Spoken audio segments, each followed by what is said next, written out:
क्या आपने कभी सोचा है कि जब अपना ही खून आपके खिलाफ खड़ा हो जाए तो इंसान के अंदर क्या गुजरती है?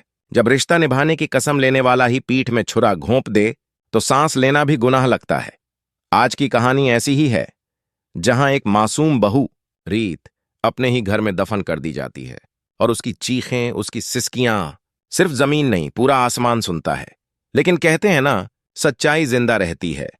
और आज रीत की सच्चाई जमीन से बाहर आने वाली है। रात का वो वक्त था जब पूरे घर में सन्नाटा पसरा हुआ था। हवाओं की आवाज तक दिल को चीर रही थी।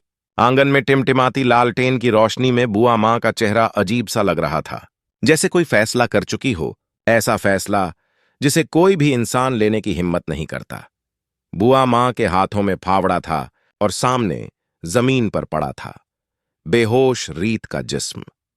उस पर धूल जमी थी और उसके गले में अब भी वो मंगल सूत्र लटक रहा था जो कभी उसकी पहचान था। बुआ मां की आंखों में दया नहीं, सिर्फ जलन थी। वो बुदबुदाई, तूने मुझे हर दिन हर पल चोट पहुंचाई रीत। तूने मेरी इज्जत को मिट्टी में मिलाया। मेरे पति के सामने, मेरे बच्चों के सामने, पूरे समाज के सामने तूने मुझे शर्मिंदा किया। हवा में उसके शब्द गूंज रहे थे। वो हर वाक्य के साथ और जोर से मिट्टी फेंकती जा रही थी। उसकी सांसें तेज हो रही थीं और चेहरा खून से लाल। जमीन के नीचे रीत की सांसें कमजोर पड़ती जा रही थीं, लेकिन उसके होंठों पर अब भी बस एक नाम था, राघव। उसी वक्त घर के अंदर राघव बेचैन था।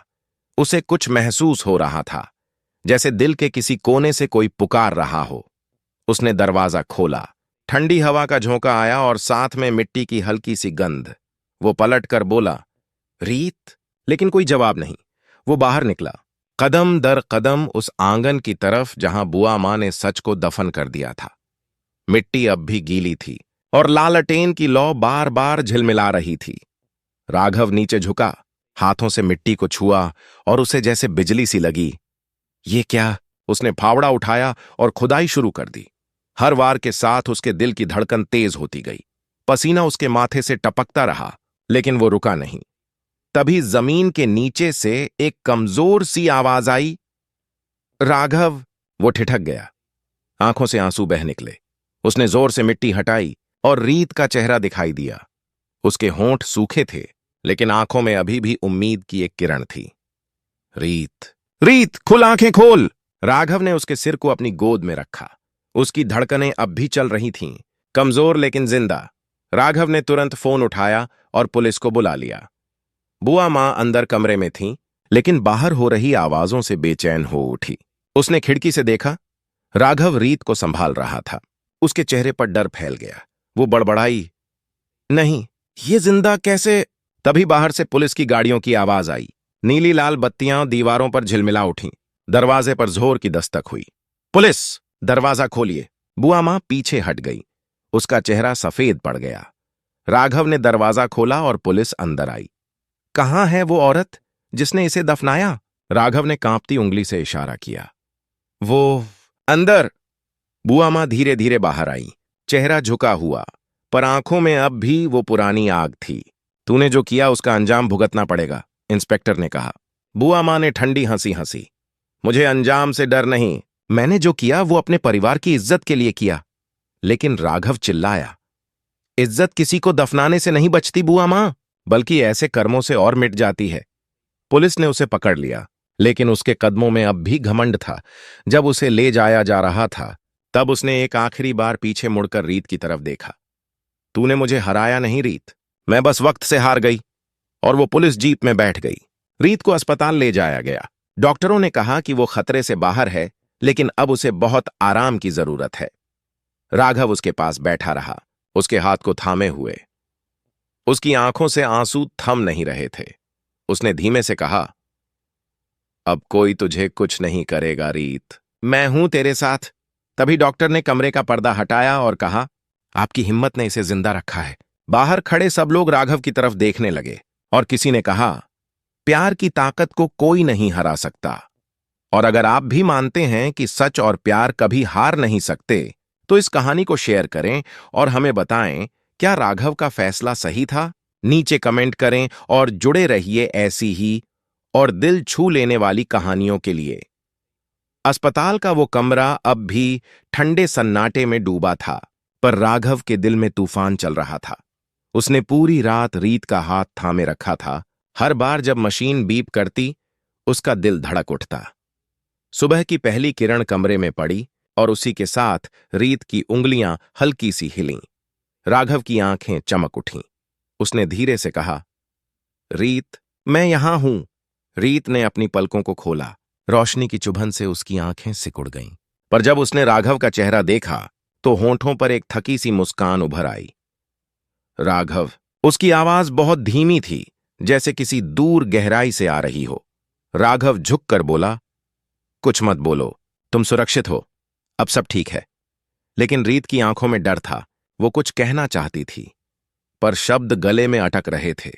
उसने कांपते हाथों से राघव का हाथ और कसकर पकड़ लिया। बुआ मां, इतना कहकर उसकी आंखों से आंसू बह निकले।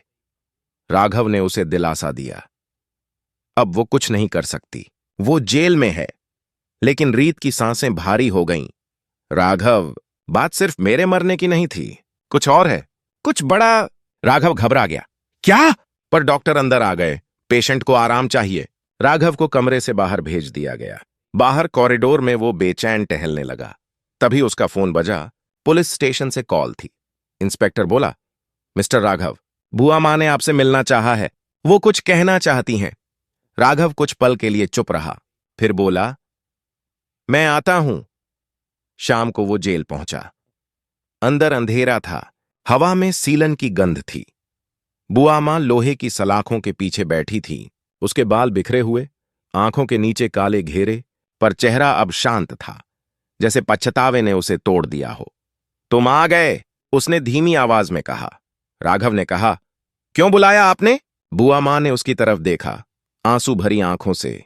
क्योंकि अब मैं सच छुपा नहीं सकती। उसने सलाखों को पकड़ा। रीत को मैंने सिर्फ इसलिए नहीं दफनाया था क्योंकि मैं उससे नफरत करती थी। असल में मैं डरती थी कि वो तुम्हारे पिता के राज को खोल देगी। राघव चौंक गया। पापा? बुआ मां ने सिर झुका लिया। हां, तुम्हारे पापा की मौत एक हादसा नहीं थी राघव, वो एक साजिश थी, और उस साजिश की गवाह थी रीत। राघव की सांस अटक गई। क्या बोल रही हैं आप? बुआ मां रो पड़ी। तुम्हारे पिता ने किसी को बेनकाब करने की कोशिश की थी, और उस इंसान ने उन्हें रास्ते से हटा दिया। रीत को सब पता चल गया था। वो सच बताना चाहती थी, लेकिन अगर वो सच बाहर आता तो हमारा पूरा परिवार तबाह हो जाता। इसलिए मैंने उसे रोका। पर मैंने जो किया वो इंसानियत के खिलाफ था। राघव के अंदर सब कुछ हिल गया। वो चुपचाप वहां से निकल गया।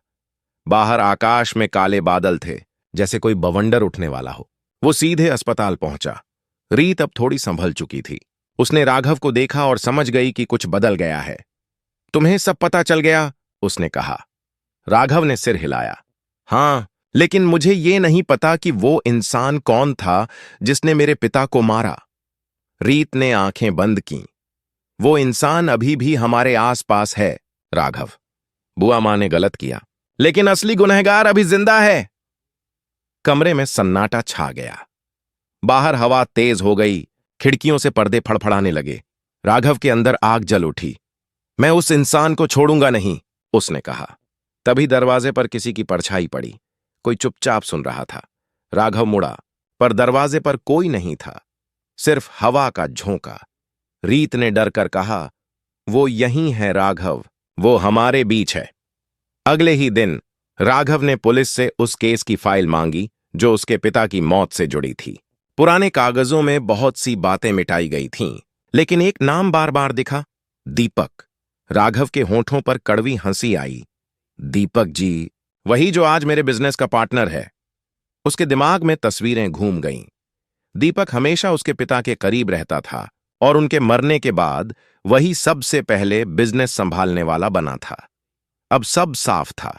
उसी रात राघव ने दीपक को मिलने बुलाया। भाई, जरा पुराने दिनों की बातें करनी है। दीपक मुस्कुराया। कभी भी राघव, आखिर हम परिवार जैसे हैं। लेकिन राघव की आंखों में अब वो अपनापन नहीं था। जब दीपक उसके घर पहुंचा तो राघव ने सीधा पूछा, क्या तुम्हें याद है पापा की मौत कैसे हुई थी? दीपक थोड़ा हकला गया। क्यों अचानक ये सवाल? राघव आगे बढ़ा। क्योंकि मुझे अब याद है, और शायद तुम्हें भी होना चाहिए। दीपक के माथे पर पसीना चमकने लगा। देखो राघव, वो बोला, कुछ बातें पुरानी हैं, उन्हें वहीं छोड़ दो। राघव ने कहा, नहीं दीपक, कुछ बातें दफन नहीं की जा सकती, जैसे रीत को दफन नहीं किया जा सका। दीपक के चेहरे से रंग उड़ गया। उसने कहा, तुम्हें कुछ गलतफहमी हुई है। लेकिन राघव अब उसके करीब था। गलतफहमी नहीं, सबूत हैं। तभी पीछे से आवाज आई, राघव, संभल कर। वो रीत थी। वो दरवाजे पर खड़ी थी, चेहरा पीला, लेकिन आंखों में हिम्मत थी। दीपक अचानक भागने की कोशिश करता है। राघव उसे रोकता है। दोनों के बीच धक्का मुक्की होती है और दीपक जमीन पर गिर जाता है। तभी रीत के मुंह से निकलता है, यही है वो जिसने सब कुछ किया।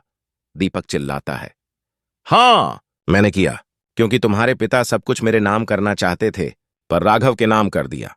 उन्होंने मुझे मिटा दिया, इसलिए मैंने उन्हें मिटा दिया। उसकी आवाज कमरे में गूंजती है। राघव उसे देखता रह जाता है। उसके चेहरे पर नफरत और दर्द दोनों है। पुलिस आ चुकी होती है और दीपक को गिरफ्तार कर लिया जाता है। इंस्पेक्टर कहता है, कभी कभी इंसान अपनी लालच में इतना अंधा हो जाता है कि रिश्तों की कद्र करना भूल जाता है। और अगर आप भी मानते हैं कि सच कितनी भी देर से क्यों ना निकले, वो निकलता जरूर है, तो वीडियो को लाइक करें और कमेंट में बताएं, क्या राघव को अब शांति मिल पाएगी? जुड़े रहिए, क्योंकि आने वाले हिस्से में कहानी एक नया मोड़ लेने वाली है। जब रीत और राघव के सामने आएगा वो राज जो सब कुछ बदल देगा। दीपक को पुलिस ले गई थी, लेकिन कहानी यहीं खत्म नहीं हुई थी। जेल के अंधेरे में बैठी बुआ मां की आंखों में अब सुकून था। उसने जैसे अपने पापों का बोझ राघव को सच बताकर हल्का कर लिया था। लेकिन राघव के दिल में अब भी एक सवाल बाकी था। अगर दीपक ने पापा की जान ली, तो फिर रीत को इतनी नफरत क्यों झेलनी पड़ी? वो सोचता रहा दिन रात। अस्पताल से डिस्चार्ज होने के बाद रीत अब घर लौट आई थी, पर उस घर की दीवारों पर अब भी वो दर्द लिखा था जो मिटाया नहीं जा सकता था। हर कोने में उसे वो रात याद आ जाती थी, मिट्टी में दबे वो पल जब उसने मौत को करीब से देखा था। लेकिन अब वो डर नहीं रही थी। उसने आईने में खुद को देखा और कहा, अब मैं किसी के डर से नहीं जीऊंगी। राघव अंदर आया। उसके हाथ में कुछ पुराने कागज थे। उसने कहा, रीत, ये फाइल्स मुझे पापा की अलमारी के पीछे मिली, शायद इन्हीं में सब कुछ लिखा है। दोनों बैठ गए। फाइल के अंदर पुरानी तस्वीरें थीं, कुछ चिट्ठियां और एक पेन ड्राइव। जब राघव ने लैपटॉप में उसे लगाया, स्क्रीन पर एक वीडियो चल पड़ा। वीडियो में उसके पिता थे, जो कैमरे के सामने कह रहे थे, अगर मुझे कुछ हो जाए तो समझ लेना कि मेरा सबसे बड़ा दुश्मन घर के अंदर ही है। राघव और रीत दोनों सन्न रह गए। आवाज आगे चली, जिस इंसान पर मैंने सबसे ज्यादा भरोसा किया, उसने ही मुझे धोखा दिया, और वो है। वीडियो यहीं कट गया। राघव ने हैरानी से कहा, वीडियो अधूरा है। रीत ने कहा, कोई चाहता था कि ये हिस्सा कभी सामने ना आए। उसी वक्त बाहर से दरवाजे पर किसी के आने की आहट हुई। दोनों ने मुड़कर देखा। दरवाजा थोड़ा खुला और अंदर आई एक परछाई। वो बुआ मां थी, पुलिस के साथ। इंस्पेक्टर बोला, हम इन्हें कुछ देर के लिए पूछताछ में लाए हैं। इन्होंने कहा कि कुछ बताना है। राघव और रीत खड़े हो गए। बुआ मां ने कांपते स्वर में कहा, वो अधूरा वीडियो, उसका बाकी हिस्सा मेरे पास है। राघव ने कहा, आपके पास? क्यों छुपाया आपने? बुआ मां की आंखों में आंसू आ गए, क्योंकि उस वीडियो में एक ऐसा चेहरा था जिसे देखकर मेरा सब कुछ टूट जाता। तुम्हारे पापा के साथ जिसने गद्दारी की थी, वो कोई और नहीं, तुम्हारी मां थी राघव। कमरे में सन्नाटा छा गया। रीत ने धीरे से कहा, क्या? बुआ मां ने सिर झुका लिया। हां, तुम्हारी मां और दीपक के बीच सब कुछ पहले से तय था। उन्होंने मिलकर तुम्हारे पिता को हटाने की योजना बनाई थी, लेकिन जब हालात बिगड़ गए तो दीपक ने अकेले काम पूरा किया। तुम्हारी मां ने डर के मारे सबूत मिटा दिए और मुझसे कहा कि मैं ये बात कभी जुबान पर न लाऊं। मैं चुप रही, लेकिन मेरा गुनाह बढ़ता गया। जब रीत को यह सच पता चला तो मैंने सोचा कि वो सब उजागर कर देगी, इसलिए मैंने उसे। बुआ मां बोलते बोलते रुक गई। उसका गला भर आया।